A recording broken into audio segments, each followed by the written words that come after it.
Hello विद्यार्थी मित्रांनो, आज आपण क्लास 4th इंग्लिशचं पेज नंबर 7 पाहणार आहोत. तर या ठिकाणी पहा एक चित्र दिलेले आहेत आणि या ठिकाणी एक स्टोरी आहे. तुम्ही नेहमी ऐकलेली असेल.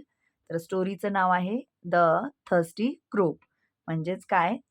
तर तहानलेला कावळा. तर आता या ठिकाणी स्टोरीच्या ज्या काही घटना दिलेल्या आहेत, त्या तुम्हाला सीरियलनी लावायच्या आहेत. म्हणजे 1 नंबरला कोणतं सेंटेन्स येईल, 2 नंबरला 3, 4, 5 आणि 6. तर असे 6 वाक्यांचे घटनाक्रम लावायचे आहेत.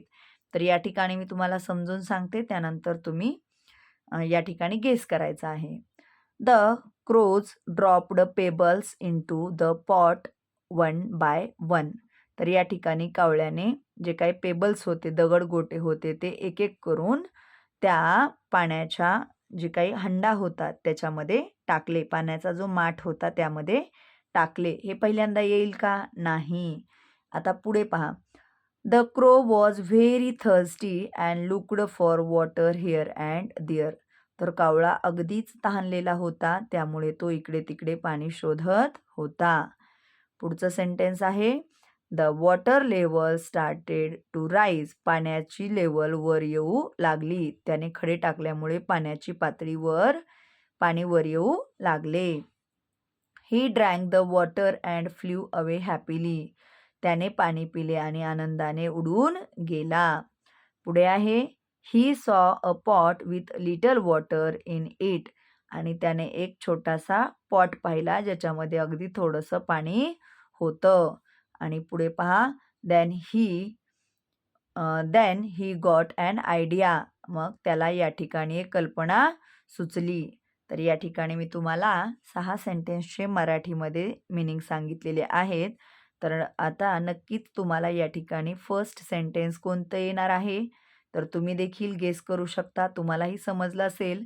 तर या ठिकाणी फर्स्ट असणार आहे the crow was very thirsty and looked for water here and there. कावळा अगदीच तहानलेला होता आणि इकडे-तिकडे पाणी शोधू लागला. आता पुढे काय असेल सांगा बरं? तर he saw a pot with a little water in it. तर त्याला तो शोधत असताना एक छोटासा पॉट दिसला ज्याच्यामध्ये अगदीच थोडंसं पाणी होतं. 2 नंबर देऊया. त्यानंतर 3 नंबर काय येईल मग? देन ही गोट ॲन आयडिया. त्याला एक कल्पना सुचली. आता पाणी तर अगदी खोल आहे. मग त्याने काय केलं? त्याला एक कल्पना सुचली. हे 3 नंबरला येईल. है की नाही? आणि मग कल्पना सुचली आणि त्यानंतर त्यांनी काय केलं? द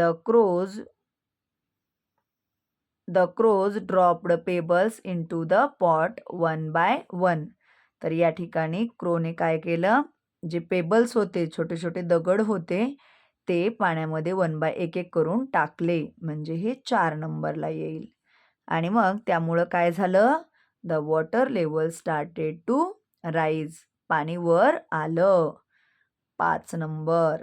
आणि आता he drank the water and flew away happily. आणि मग तो पाणी पिला. पाणी या ठिकाणी पहा वर आलेलं आहे. आणि तो पाणी पिला आणि मग आनंदाने नंतर उडून गेला. तर या ठिकाणी 6 नंबरचं वाक्य आहे. तर अशा पद्धतीनं जर तुम्हाला स्टोरींचा क्रम लावायचा असेल, तर तुम्हाला संपूर्ण स्टोरी समजायला हवी. व्हिडिओ आवडला असेल तर आपल्या व्हिडिओला लाईक करा. Thank you.